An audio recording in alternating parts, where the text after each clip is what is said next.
Hello everyone. Previous class में अपन ने स्टार्ट करा था चैप्टर नंबर 5 है ना, सरफेस केमिस्ट्री। उस सरफेस केमिस्ट्री में अपन ने जनरल डेफिनेशंस डिस्कस करी थी। फॉर एग्जांपल कि what is surface chemistry, what is surface phenomena, what is adsorption, what is absorption, what is adsorbent, what is adsorbent and last topic जो अपना चल रहा था वो चल रहा था टाइप्स ऑफ एडसॉर्प्शन। एडजॉर्प्शन को कैसे कौन कौन से टाइप में क्लासिफाई कर रहे हैं उसके बारे में अपन डिस्कस कर रहे थे ना। और उसमें भी अपन ने फर्स्ट जो भी था अपना क्लासिफिकेशन का बेस, वो क्या था कि classification on the basis of concentration of adsorbent, यानी कि एडजॉर्बेंट की सरफेस पे कितना अमाउंट किसी गैस का या किसी सॉलिड का या किसी लिक्विड का एडजॉर्ब हुआ है उसके बेसिस पे अपन ने क्लासिफिकेशन करा था। इसमें कौन सा आया था, एक पॉजिटिव और एक अपने पास कौन सा था, नेगेटिव।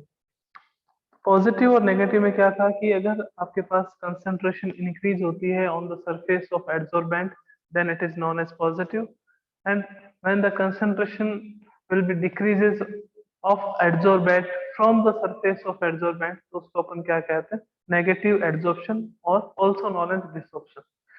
जो अपना नेक्स्ट क्लासिफिकेशन का पॉइंट था, वो नेक्स्ट क्लासिफिकेशन का पॉइंट कौन सा था कि classification on the basis of interaction between the adsorbent और एंड एडसॉर्बेंट है ना। क्लासिफिकेशन नेक्स्ट सेकंड कौन सा चल रहा था, क्लासिफिकेशन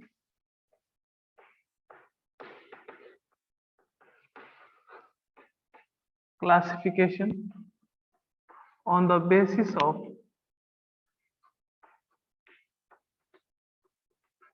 interaction between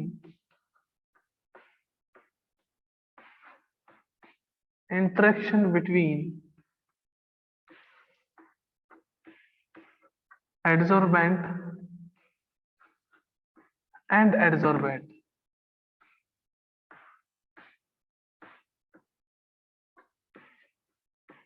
ये क्लासिफिकेशन का नेक्स्ट पॉइंट था अपना। और इसके बेसिस पे अपन ने ये देखा कि क्लासिफिकेशन दो टाइप से करते हैं। कौन कौन सा, एक तो अपने पास था फिजिकल, इसके 3 पॉइंट्स मैंने आपको बताए थे। फिजिकल एड्सॉर्प्शन,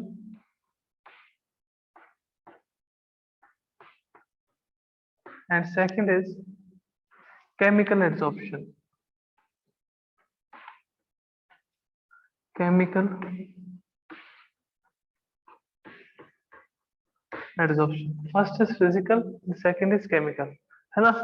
तो कैसे इसको क्लासिफाई करते हैं, क्या इसके क्लासिफिकेशन के बेस हैं, कौन से फोर्स ऑफ अट्रैक्शन प्रेजेंट होते हैं, उनके बेसिस पे अपन बात कर रहे थे ना। तो मैंने आपको बताया था कि जो फिजिकल एड्सॉर्प्शन है, फिजिकल एड्सॉर्प्शन की अगर बात करें तो फिजिकल एड्सॉर्प्शन में von der Waals force of attraction present होता है। Van der Waals force of attraction is present in physical adsorption.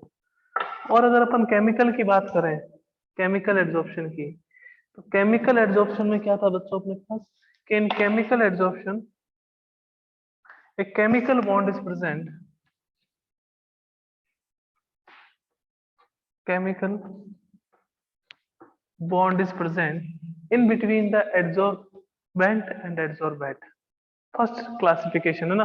अपन यूं नहीं कर रहे ना कि पहले मैं सारा इसके 8-10 पॉइंट बता दूं आपको, फिर इसको इसके 8-10 पॉइंट बता दूं आपको, और फिर मैं कह दूं कि भैया इनके डिफरेंस भी अलग देखे। एग्जाम में जो क्वेश्चंस आते हैं वो किसके बेसिस पे आते हैं, वो क्या आता है, वो आता है कि डिफरेंस बताने होते हैं फिजिकल और केमिकल एड्सॉर्प्शन में, है ना। 2 मार्क्स में आ जाए, 3 मार्क्स में आ जाए, right any 4 difference, 5 difference, 6 difference. तो अपने को इस तरीके से अभी सारी बातें दिमाग में बिठानी है कि यह अपने को डन हो गया है साथ साथ, है ना। एड्सॉर्बेंट क्या होता है सबको पता है कि वो सरफेस जहां पर क्या होगा, एड्सॉर्प्शन की प्रोसेस कंप्लीट होगी उसको अपन एड्सॉर्बेंट कहते हैं। और सर वो सब्सटेंस जो एड्सॉर्ब होता है उसको अपन क्या कह देते हैं, एड्सॉर्बेंट कह देते हैं। तो फर्स्ट उस दिन जो अपने पास पॉइंट था कि van der Waals force of attraction is present in physical adsorption and in chemical adsorption chemical bond is present. Okay, second classification देखिएगा, सॉरी सेकंड पॉइंट देखिएगा। सेकंड पॉइंट क्या था कि It is specific in nature, sorry, non-specific in nature. It is non-specific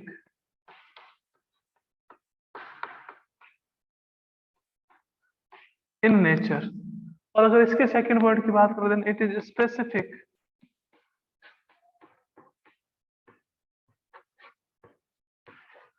in nature. अब non specific और specific का meaning क्या हुआ सर? मैंने आपको बताया था जो प्रीवियस क्लास थी उसमें कि स्पेसिफिक का मीनिंग ये होगा कि एड्सॉर्बेंट और एड्सॉर्बेट के बीच में अगर केमिकल रिएक्शन होगी तो ही एड्सॉर्प्शन होगा, अदरवाइज वहां पे कोई भी एड्सॉर्प्शन नहीं होगा। बिकॉज अपन क्या कह रहे हैं कि chemical adsorption is a type of adsorption in which chemical bond is present between the adsorbent and adsorbate. अब केमिकल बॉन्ड का फॉर्मेशन हर एक के बीच में तो नहीं होगा, हर एक के बीच में नहीं होगा, तो ये कौन से नेचर का हो जाएगा आपके पास? स्पेसिफिक नेचर का। तो जो केमिकल एड्सॉर्प्शन है वो कौन से नेचर का रहता है? वो आपके पास स्पेसिफिक नेचर का रहता है। बिकॉज यहाँ पे क्या होता है, एक केमिकल बॉन्ड का फॉर्मेशन होगा किसके बीच में? एड्सॉर्बेंट और एड्सॉर्बेट के बीच। अब मैं अगर इनकी बात करूं नॉन स्पेसिफिक नेचर का, तो नॉन स्पेसिफिक नेचर का मतलब क्या होगा कि जैसे ही आपके पास एड्सॉर्बेंट की सरफेस है, एड्सॉर्बेंट की सरफेस है, अब इस सरफेस पर सरफेस ही वाली होगी ना, इनर पार्ट में तो कुछ होगा नहीं। बिकॉज अपन कौन सा टॉपिक डिस्कस कर रहे हैं? अपन डिस्कस कर रहे हैं एड्सॉर्प्शन। तो ये जो सरफेस है, इस सरफेस पे कोई भी गैस आके क्या हो सकती है? एड्सॉर्ब हो सकती है। कोई भी गैस आके एड्सॉर्ब हो सकती है। बिकॉज कौन सा बॉन्ड प्रेजेंट होता है? Van der Waals force of attraction present होता है। इस कारण से कोई भी गैस हो वो आके एड्सॉर्ब हो जाएगी। यहाँ पे क्या रहेगा, ये जैसे आपके पास सरफेस है एड्सॉर्बेंट की, अब यहाँ पे अगर कोई गैस या कोई लिक्विड या कोई सॉलिड आके एड्सॉर्ब हो रहा है, तो इसका मीनिंग क्या होता है कि इसके एड्सॉर्बेंट और एड्सॉर्बिएट के बीच में एक केमिकल रिएक्शन अगर होगी तो ही होगा, अदरवाइज नहीं होगा एड्सॉर्प्शन। तो केमिकल रिएक्शन होने पर एड्सॉर्प्शन हो रहा है, तो ये स्पेसिफिक नेचर का है। यहाँ पे कोई केमिकल रिएक्शन नहीं है, गैसेस के मॉलिक्यूल, लिक्विड के मॉलिक्यूल, सॉलिड के मॉलिक्यूल सीधे आके एब्जॉर्ब हो रहे हैं, तो ये नॉन स्पेसिफिक नेचर का होता है। ओके, नेक्स्ट पॉइंट क्या रहता है? नेक्स्ट पॉइंट क्या रहता है कि ये जो है वो मल्टी लेयर्ड होता है। मल्टी लेयर्ड, ये जो है वो आपके पास क्या रहता है? यूनिलेयर्ड। एक मल्टी लेयर्ड और एक आपके पास क्या रहता है? यूनिलेयर्ड। कि सर इसका मीनिंग क्या हुआ मल्टी लेयर्ड और यूनिलेयर्ड का? देखो मैंने कहा यहाँ पे कौन सा फोर्स प्रेजेंट है? Van der Waals force of attraction present है। कौन सा बॉन्ड प्रेजेंट है? Van der Waals force of attraction present है। आपको पता है कि that van der Waals force of attraction तो सबसे weakest type of attraction force होता है। इवन इनर्ट गैसेस के मॉलिक्यूल्स के बीच में या इनर्ट गैसेस के एटम्स के बीच में भी क्या प्रेजेंट होता है? Van der Waals force of attraction present होता है, means a weak attraction force. तो यहाँ पे क्या रहता है? मल्टी लेयर का फॉर्मेशन क्यों करते हैं? एक से ज्यादा लेयर का फॉर्मेशन क्यों करते हैं? बिकॉज यहाँ पे एक लेयर आ गई, फिर यहाँ पे कौन सा आ जाएगी आपके पास? दूसरी लेयर। कोई भी आपके पास गैस हो उसकी सेकंड लेयर आ जाएगी, यहाँ पे ये थर्ड लेयर आ जाएगी, यहाँ पे ये फोर्थ लेयर आ जाएगी, ऐसे आती रहेगी। Because van der Waals force of attraction है। अब मैंने यहाँ पे केमिकल एड्सॉर्प्शन में आपको एक पॉइंट बताया कि केमिकल एड्सॉर्प्शन उसी टाइम होगा जब आपके पास ये जो एड्सॉर्बेंट है, सॉरी एड्सॉर्बेंट है, और ये जो एड्सॉर्बेंट है, इनके बीच में अगर कोई केमिकल रिएक्शन होगी तो ही आपके पास केमिकल एड्सॉर्प्शन होगा, अदरवाइज नहीं होगा। अब अगर यहाँ पे एक और लेयर का फॉर्मेशन हो रहा है तो वो कैसे होएगा? कि बिकॉज ये इन दोनों के बीच में तो रिएक्शन पॉसिबल ही नहीं है, बिकॉज इन दोनों के बीच में तो एक लेयर आ गई किसी न किसी एड्सॉर्बेंट की। तो ये आपके पास हमेशा क्या रहता है? यूनिलेयर्ड, और ये आपके पास क्या रहता है? मल्टी लेयर्ड होता है। ओके, फिर नेक्स्ट प्रोसेस क्या आता है? और ये रिवर्सिबल होता है। क्या होता है? ये रिवर्सिबल। और जो केमिकल एड्सॉर्प्शन है वो आपके पास क्या रहता है? इरिवर्सिबल।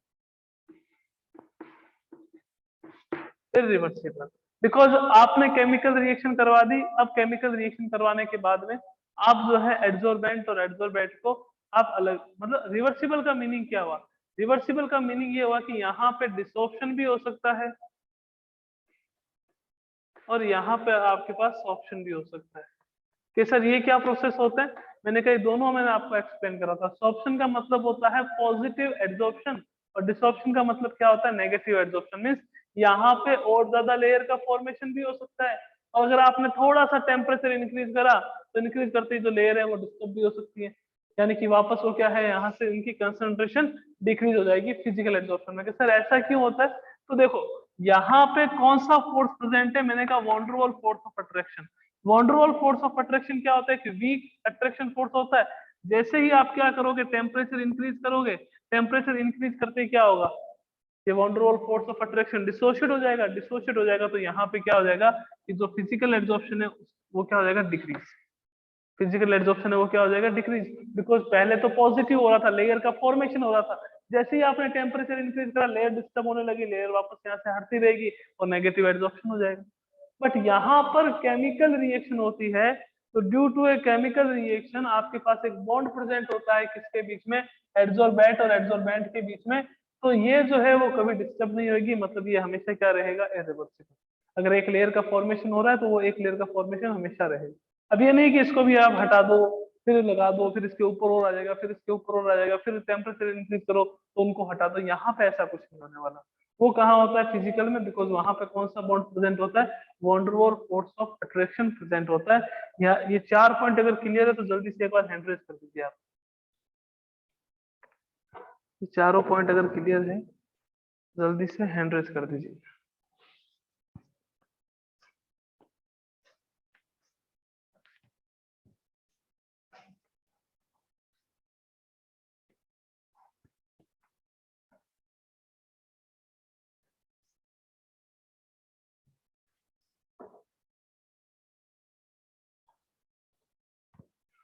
नेक्स्ट, फिजिकल एड्सॉर्प्शन की बात करें, जैसे मैंने अभी आपको एक पॉइंट बताया, मैंने कहा टेम्परेचर इंक्रीज करेंगे तो टेम्परेचर इंक्रीज करने पे क्या होगा, हमेशा डिसऑप्शन होगा।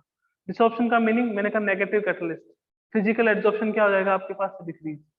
बिकॉज आपने क्या करा, टेम्परेचर इंक्रीज करा, तो जैसे ही अपन टेम्परेचर इंक्रीज करते हैं वो लेयर्स जो है एड्सॉर्बेंट मॉलिक्यूल की वो क्या हो जाती है, डिस्टर्ब हो जाती है। तो as we increase the temperature, as we increase the temperature, physical adsorption will be decrease because van der Waals force of attraction, bond break हो जाता है। बॉन्ड ब्रेक हो जाएगा तो आपके पास लेयर जो है वापस क्या हो जाएगी, डिस्टर्ब।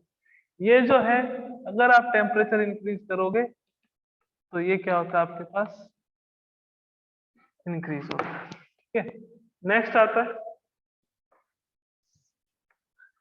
कि इसके लिए कोई एक्टिवेशन एनर्जी की रिक्वायर्ड नहीं होती। Activation energy will not be required, will not be required। इसके लिए एक्टिवेशन एनर्जी की requirement, activation energy will be required. Without activation energy ये जो है वो क्या नहीं कर सकता, केमिकल एब्जॉर्प्शन कंप्लीट ही नहीं हो सकता, केमिकल एब्जॉर्प्शन होगा ही नहीं। अब आप पूछोगे कि सर ये एक्टिवेशन एनर्जी क्या होती है, व्हाट इज एक्टिवेशन एनर्जी, कैसे डिफाइन करेंगे सर एक्टिवेशन एनर्जी को। तो अगर अपन एक्टिवेशन एनर्जी की बात करें, एक्टिवेशन एनर्जी होती क्या है, तो देखो मैं आपको बताता हूँ। कोई भी आपके पास केमिकल रिएक्शन हो, उस केमिकल रिएक्शन में रिएक्टेंट के मॉलिक्यूल को कोलाइड करवाने के लिए या फिर रिएक्टेंट के मॉलिक्यूल्स को कोलिजन करवाने के लिए या रिएक्टेंट के मॉलिक्यूल्स को एक्टिवेट करने के लिए just minimum amount of energy की रिक्वायरमेंट होती है, उसको अपन क्या कहते हैं, एक्टिवेशन एनर्जी। एक रिएक्शन लिखता हूं मैं आपके पास, देखो A B, these are this is a reactant, react कर रहे हैं किससे, सी और डी से। ओके, यहाँ पे अपने को पता है कि ए और बी एक कंपाउंड है, मीन्स ए और बी के बीच में कोई ना कोई बॉन्ड प्रेजेंट होगा। सी और डी के बीच में आपके पास ये एक सी डी कंपाउंड है, तो सी और डी के बीच में भी क्या प्रेजेंट होगा, एक बॉन्ड प्रेजेंट होगा। तो एक्टिवेशन एनर्जी की प्रॉपर डेफिनेशन क्या होती है कि एक स्टेट ऐसी आती है जब रिएक्टेंट के मॉलिक्यूल्स आपस में कोलिजन करते हैं, और कोलिजन करते हैं तो कुछ पुराने रिश्ते टूटते हैं। क्या टूटते हैं, पुराने रिश्ते। और नए रिश्ते नए बनते हैं। ये सर कहना क्या चाहते हो? मीन्स कुछ पुराने बॉन्ड का डिसोसिएशन होता है और कुछ नए बॉन्ड्स का क्या होता है, फॉर्मेशन होता है। तो वो स्टेट जहां पे ओल्ड बॉन्ड का डिसोसिएशन हो रहा हो, न्यू बॉन्ड का फॉर्मेशन हो रहा हो, उस स्टेट को अपन कहते हैं transition state. That state will be known as transition state. और जब ये ट्रांजिशन स्टेट जो है वो बाद में किस में कन्वर्ट हो जाती है, प्रोडक्ट में कन्वर्ट हो जाती है AC प्लस BD। तो सर इसमें एक्टिवेशन एनर्जी की डेफिनेशन कहाँ आई? तो activation energy is that minimum amount of energy which is required for the formation of transition state in any chemical reaction। in any chemical reaction, गौर फरमाइएगा मेरी बातों को, कि कोई भी आपके पास केमिकल रिएक्शन हो, उस केमिकल रिएक्शन में ट्रांजिशन स्टेट के फॉर्मेशन के लिए जिस एनर्जी की रिक्वायरमेंट होती है उसको अपन कौन सी एनर्जी कहते हैं? Activation energy. तो क्या सर ये AB और CD को हम एनर्जी नहीं देंगे तो क्या होगा? तो भैया AB और CD को आप एनर्जी नहीं दोगे तो वो वही रहेंगे, वो वही रहेंगे, वो प्रोडक्ट का फॉर्मेशन नहीं करेंगे। आपको एक मिनिमम अमाउंट ऑफ एनर्जी देनी पड़ेगी जिससे रिएक्टेंट के मॉलिक्यूल्स आपस में कॉलिजन करें, और जितनी ज्यादा कॉलिजन होती है उतना ही ज्यादा आपके पास क्या होता है, प्रोडक्ट का फॉर्मेशन जल्दी होता है ना। तो उस कॉलिजन के लिए या फिर ट्रांजिशन स्टेट के फॉर्मेशन के लिए आपको जिस मिनिमम अमाउंट ऑफ एनर्जी की रिक्वायरमेंट होती है उसको अपन कहते हैं एक्टिवेशन एनर्जी। और ट्रांजिशन स्टेट में क्या होता है, कुछ पुराने बॉन्ड टूटते हैं, डिसोसिएट होते हैं, और कुछ नए बॉन्ड्स का क्या होता है आपके पास, फॉर्मेशन होता है, उसको अपन ट्रांजिशन स्टेट कहते हैं। तो सर ये बताओ कि यहाँ रिक्वायर्ड क्यों नहीं है और वहां रिक्वायर्ड क्यों है? मैंने कहा यहाँ तो क्या हो रहा है, फिजिकल एब्जॉर्प्शन में क्या हो रहा है कि जैसे ही आपके पास कोई सरफेस है ना, इस सरफेस पे आके कोई भी मॉलिक्यूल एब्जॉर्ब हो गया, तो आपको केमिकल रिएक्शन की कहीं रिक्वायरमेंट हुई क्या? कहीं पे भी केमिकल रिएक्शन की रिक्वायरमेंट हुई? सर एकदम ही नहीं हुई। मॉलिक्यूल आया, मॉलिक्यूल आके एब्जॉर्ब हो गया, फिजिकल एब्जॉर्प्शन कंप्लीट हो गया। केमिकल एब्जॉर्प्शन कब होगा? केमिकल एब्जॉर्प्शन तब होगा जब आपके पास केमिकल रिएक्शन होगी। किसके बीच में होगी सर केमिकल रिएक्शन? एड्सॉर्बेंट और एड्सॉर्बेट के बीच में। अब अगर केमिकल रिएक्शन हो रही है तो आपको मॉलिक्यूल को क्या करना पड़ेगा? एक्टिवेट करना पड़ेगा। एक्टिवेट करने के लिए किस एनर्जी की रिक्वायरमेंट होगी आपके पास? एक्टिवेशन एनर्जी की रिक्वायरमेंट होगी। तो केमिकल एब्जॉर्प्शन में तो activation energy must be needed, requirement रहेगी रहेगी। विदाउट एक्टिवेशन एनर्जी आप केमिकल एब्जॉर्प्शन की प्रोसेस को कंप्लीट नहीं कर सकते। फिजिकल में क्या रहता है, कोई दिक्कत ही नहीं है क्योंकि मॉलिक्यूल आके एब्जॉर्ब हो जाते हैं और फिजिकल एब्जॉर्प्शन कंप्लीट हो जाता है। तो अगर ये एक्टिवेशन एनर्जी वाला पॉइंट क्लियर है तो जल्दी से एक बार हैंड रेस कर दीजिए, फिर चलते हैं अपन नेक्स्ट आगे।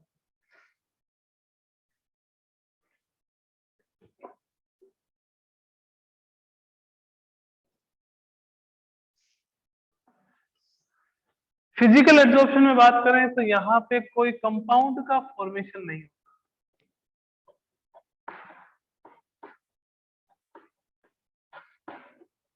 Compound formation does not take place. यहाँ पे अगर देखें कंपाउंड का फॉर्मेशन होता है, उसका रीजन क्या है? क्योंकि केमिकल रिएक्शन जहां पे होगी वहां पे कंपाउंड का फॉर्मेशन होगा, इसमें आपके पास कंपाउंड का फॉर्मेशन नहीं होगा। एक स्पेशल बात जो दोनों में कॉमन है कि अगर आप प्रेशर इंक्रीज करते हो, प्रेशर इंक्रीज करने पर both the physical and chemical, physical and chemical absorption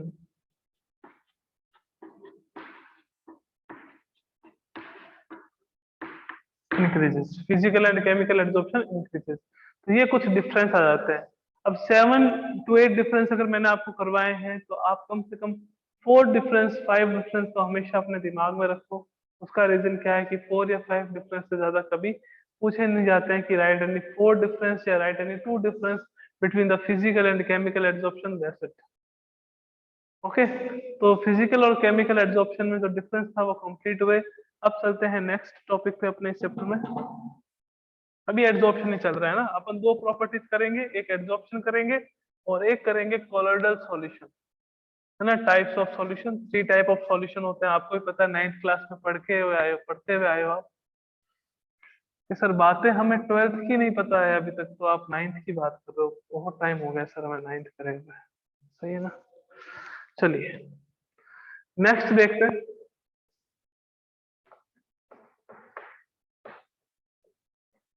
factor affecting adsorption,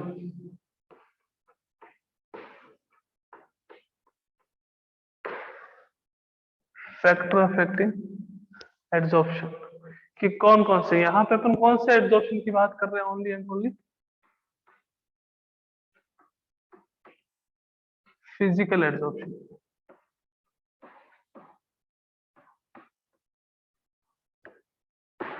ठीक है, एक में डिफरेंस आपको बताना भूल गया, दोबारा बता देते हैं फिजिकल और केमिकल में, कि फिजिकल एड्सॉर्प्शन जब भी अपन करवाते हैं, आप एड्सॉर्प्शन करवाओगे हमेशा डेल्टा एच की वैल्यू क्या रहेगी, नेगेटिव, ऑलवेज भी नेगेटिव, हमेशा क्या रहेगी, नेगेटिव रहेगी, ठीक है ना, ये बात हमेशा ध्यान रखना। अब क्या होता है कि जब अपन एड्सॉर्प्शन करवाते हैं तो मैंने कहा कि सम अमाउंट ऑफ हीट हमेशा रिलीज होगी, तो रिलीज अमाउंट ऑफ हीट को अपन क्या कहते हैं, हीट ऑफ एड्सॉर्प्शन। जब भी आप एड्सॉर्बेंट की सरफेस पे कोई भी एड्सॉर्बेंट आएगा, एड्सॉर्बेंट की सरफेस पे कोई भी एड्सॉर्बेंट आएगा, तो एड्सॉर्बेंट के आने पर कुछ अमाउंट ऑफ हीट रिलीज होगी, that release amount of heat is known as heat of adsorption. तो फिजिकल एड्सॉर्प्शन के लिए वो हीट ऑफ एड्सॉर्प्शन जो रहती है वो 20 टू 40 किलो जूल होती है, 20 to 40 kilo joule heat of adsorption की वैल्यू। और केमिकल के लिए वो कितनी रहती है, 30 to 240 kilo joule heat of adsorption. Physical के लिए कितनी रहती है, 20 to 40, mean small amount of heat बाहर रिलीज होती है। और अगर उनकी बात करें तो वहां पे आपके पास लार्ज अमाउंट ऑफ हीट क्या होती है, रिलीज होती है। जो अमाउंट ऑफ हीट रिलीज हो रही है आफ्टर द प्रोसेस एड्सॉर्प्शन, उसको अपन क्या कहते हैं, heat of adsorption, known as heat of adsorption. Okay, अब नेक्स्ट डिस्कस करते हैं फैक्टर अफेक्टिंग एड्सॉर्प्शन। मैंने कहा इसमें मैं कौन से एड्सॉर्प्शन की बात कर रहा हूँ, इसमें मैं बात कर रहा हूँ फिजिकल एड्सॉर्प्शन की। केमिकल के कौन कौन से फैक्टर अफेक्ट करते हैं वो अपन नहीं देखेंगे।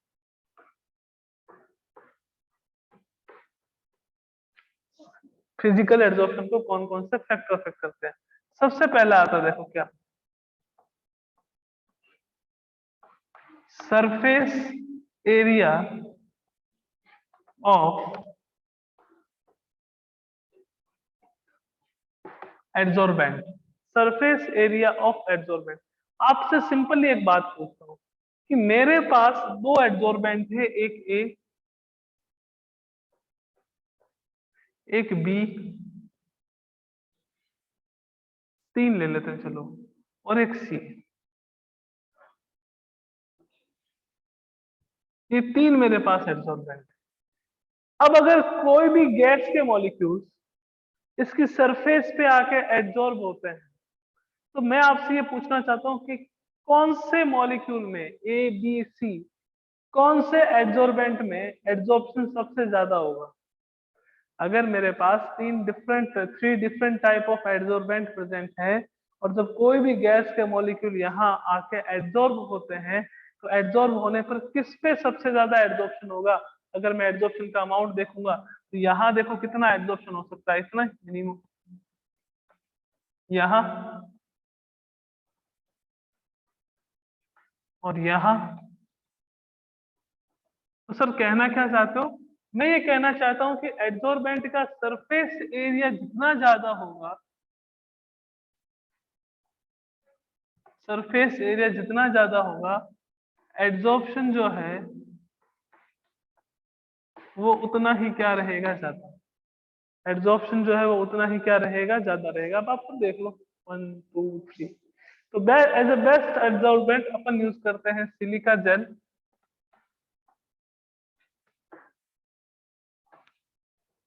और चारकोल। सिलिका जेल और चारकोल, इनकी स्ट्रक्चर क्या होती है, पोरस स्ट्रक्चर होती है। तो सर उससे क्या बेनिफिट होगा, मैंने कहा पोरस स्ट्रक्चर होगी तो आपके पास सरफेस एरिया जो है वो क्या होगा, इंक्रीज। सरफेस एरिया क्या हो जाएगा आपके पास, इंक्रीज। सरफेस एरिया इंक्रीज हो जाएगा तो इनका ये जो है वो एज ए गुड एड्सॉर्बेंट अपन क्या करते हैं, यूज करते हैं।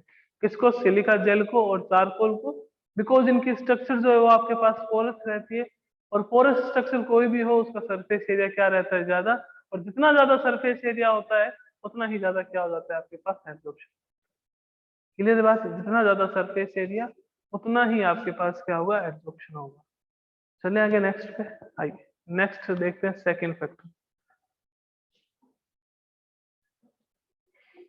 अगर फर्स्ट फैक्टर समझ आ गया हो तो एक बार हैंड रेज कर दीजिए, फिर चलते हैं सेकंड पे। सरफेस एरिया वाला कंसेप्ट अगर समझ आ गया हो।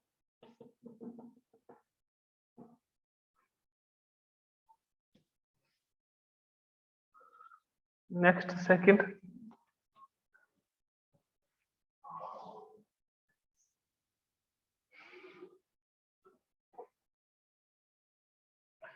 सेकंड फैक्टर देखिएगा, नेचर ऑफ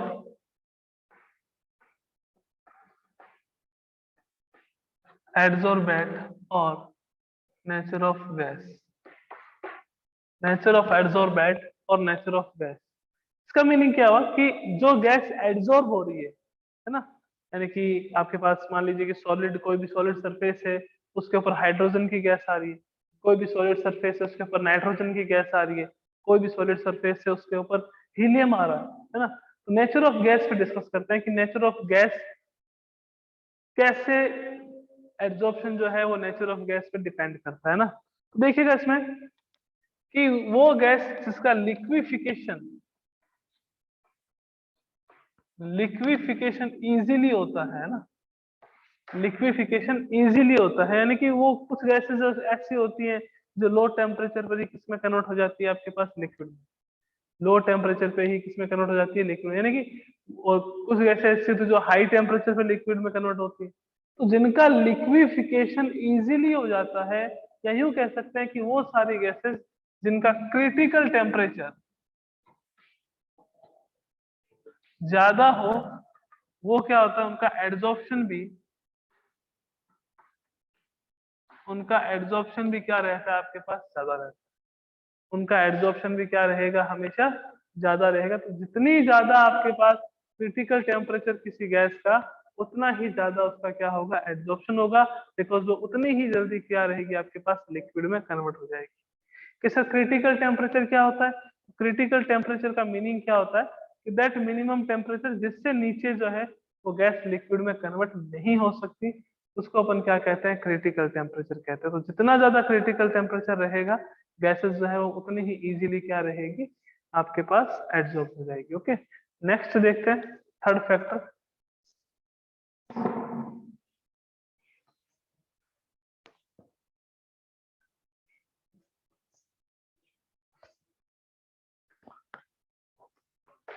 थर्ड फैक्टर आता है अपने पास टेम्परेचर।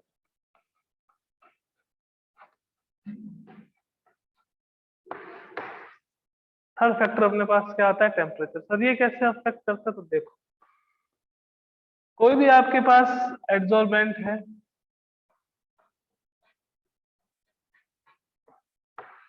मीन्स कोई सॉलिड सरफेस है,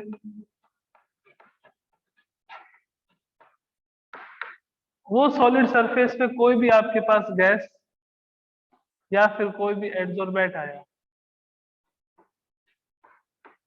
तो एड्सॉर्प्शन की तो सारी प्रोसेस हो जाएगी,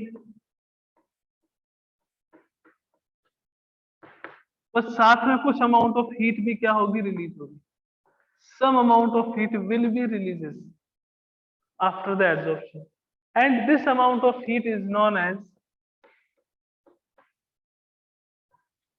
heat of adsorption. Heat of adsorption.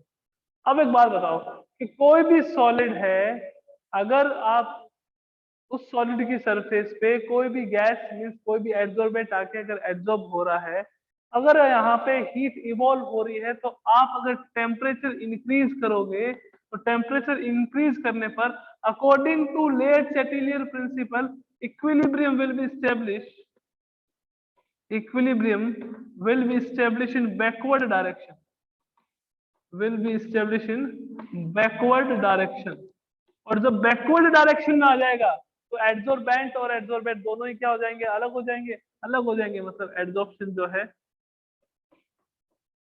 वो क्या होगा, डिक्रीज। एड्सॉर्प्शन क्या हो जाएगा आपके पास, डिक्रीज। अब अगर आपने टेम्परेचर डिक्रीज कर दिया, because it is an exothermic reaction, some amount of heat जो है वो इवॉल्व हो रही है, सम अमाउंट ऑफ हीट जो है वो इवॉल्व हो रही है, it is an exothermic reaction. तो एक्सोथर्मिक रिएक्शन के लिए कभी भी आप अगर टेम्परेचर इंक्रीज करते हो then equilibrium will always be establish in backward direction, means वापस बैकवर्ड में आएगा, जहां पे एडजॉर्बेंट अलग था, गैस अलग थी, तो सॉल्युबिलिटी सॉरी ये जो एडजॉर्प्शन है वो क्या हो जाएगा, डिक्रीज। अब अगर आप टेम्परेचर डिक्रीज करते हो तो डिक्रीज करने पर जो इक्विलिब्रियम है वो स्टेब्लिश होता है किसमें, फॉरवर्ड डायरेक्शन। कौन से डायरेक्शन में, फॉरवर्ड डायरेक्शन में। कि टेम्परेचर आपने डिक्रीज करा, अब एक्सोथर्मिक थी ना, तो एक्सोथर्मिक के लिए सिंपल सा कंसेप्ट है कि अगर आपने टेम्परेचर डिक्रीज करा then equilibrium will always be establish in forward direction, और फॉरवर्ड डायरेक्शन में होगा तो क्या होगा, एडजॉर्प्शन होगा, इस एडजॉर्प्शन आपके पास इंक्रीज होता है। तो अगर आपने टेम्परेचर डिक्रीज कर लिया देन एडजॉर्प्शन ज्यादा होगा, टेम्परेचर इंक्रीज कर लिया तो एडजॉर्प्शन आपके पास क्या होगा, कोई भी आपके पास मॉलिक्यूल आ जाएगा। क्लियर है, क्लियर है तो जल्दी से हैंड रेज कर दीजिए। टेम्परेचर वाला इफेक्ट अगर अच्छे से समझ आ गया हो तो जल्दी जल्दी हैंड रेज कर दो बच्चों।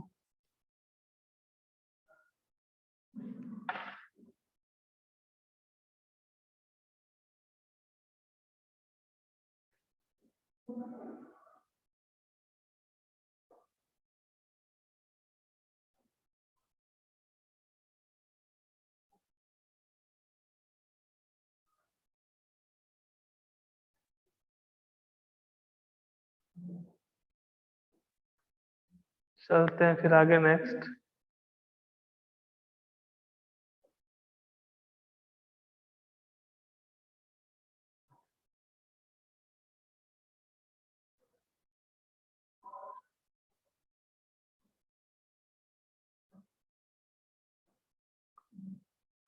नेक्स्ट टॉपिक पे चलते हैं। ये नेक्स्ट इफेक्ट देख लेते हैं, कौन सा फैक्टर है जो अफेक्ट करता है इसको, एड्जॉर्प्शन को।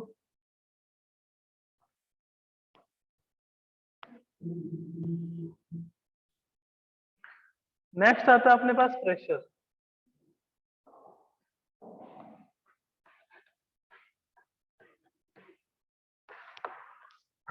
नेक्स्ट फैक्टर कौन सा आता है, प्रेशर। प्रेशर को सबसे पहले कांस्टेंट टेम्परेचर पर एक्सप्लेन करा था फ्रेंडलिक ने।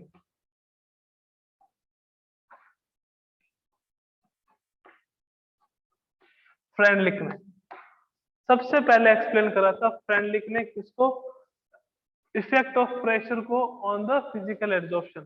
तो इफेक्ट ऑफ प्रेशर को सबसे पहले फ्रेंडलिक ने एक्सप्लेन करा at constant pressure, sorry at constant temperature, so it is also known as adsorption isotherm.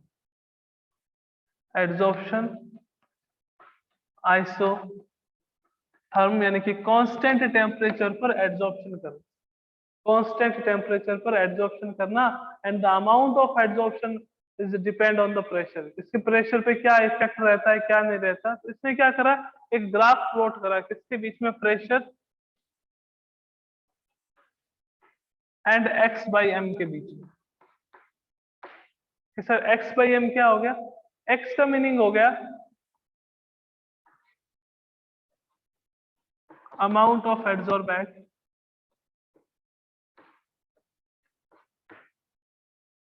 Amount of adsorbent जो एड्जॉर्ब हुआ है, और एम का मतलब क्या हो गया, मास ऑफ एड्जॉर्बेंट, यानी कि जिसके ऊपर एड्जॉर्ब हुआ है। मींस एक्स बाई एम और प्रेशर के बीच में ग्राफ प्लॉट करा, ग्राफ प्लॉट करा तो इसने तीन अलग अलग क्या करा, रिलेशन कैलकुलेट करे। अब वो रिलेशन क्या थे क्या नहीं थे, कैसे था, फ्रेंडली एड्जॉर्प्शन आइसोथर्म में और क्या देखने को मिलता है, तो ये सब अपन डिस्कस करेंगे नेक्स्ट क्लास में। तो अपने पास इसमें एड्जॉर्प्शन में दो तीन टॉपिक ही रहता है। एक तो रहता है friendly adsorption isotherm, and after that application of adsorption, and after that absorption और एड्जॉर्प्शन में क्या डिफरेंस रहता है। उसके बाद अपन कल ही की क्लास में कोलोइडल स्टेट भी स्टार्ट कर देंगे या कोलोइडल सॉल्यूशन भी स्टार्ट कर देंगे। ओके बच्चों, मिलते हैं नेक्स्ट क्लास में। Thank you so much.